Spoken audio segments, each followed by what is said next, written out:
Destiné à concurrencer les Renault Mégane Coupé ou Volkswagen Scirocco, Opel a dévoilé au salon de Francfort en septembre dernier une variante 3 portes séduisante de son Astra GTC et on la découvre maintenant sur les routes pour une impression d'ensemble toujours aussi bonne.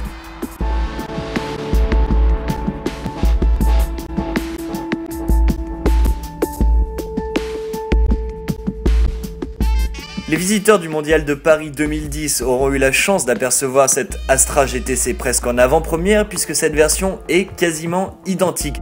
L'Astra GTC est longue de 4,42 m, ce qui en fait le coupé le plus imposant du segment. L'arête sur l'aile centrale prend naissance à la poignée de porte, ça répond magnifiquement à la virgule en bas de caisse, les lignes sont donc magnifiques.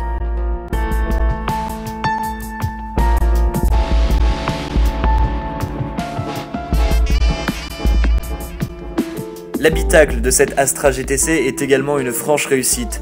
Malgré la ligne de coupé, elle peut accueillir 5 personnes dans l'habitacle.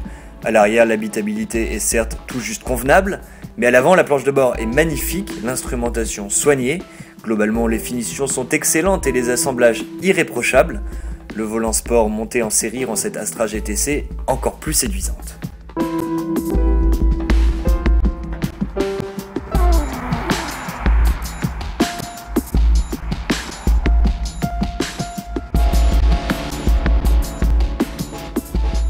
Malheureusement, une fois en route, on peut être un peu déçu.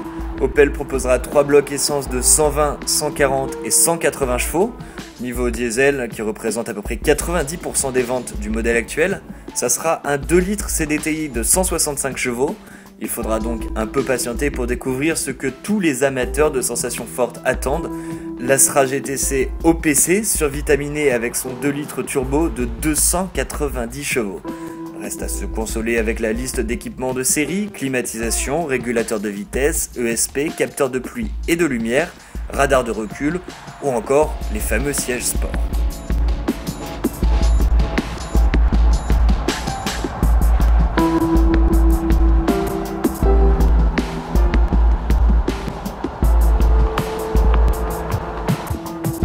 Disponible à partir de 21 400 € en essence et 27 400 € en diesel, l'Astra GTC est promis à une belle carrière. Ses lignes sont franchement réussies, tout comme l'habitacle, de quoi remplacer de façon avantageuse l'actuelle version lancée en 2005. Et pour les plus sportifs, rendez-vous en 2012 pour la sortie de la version OPC, ça va décoiffer.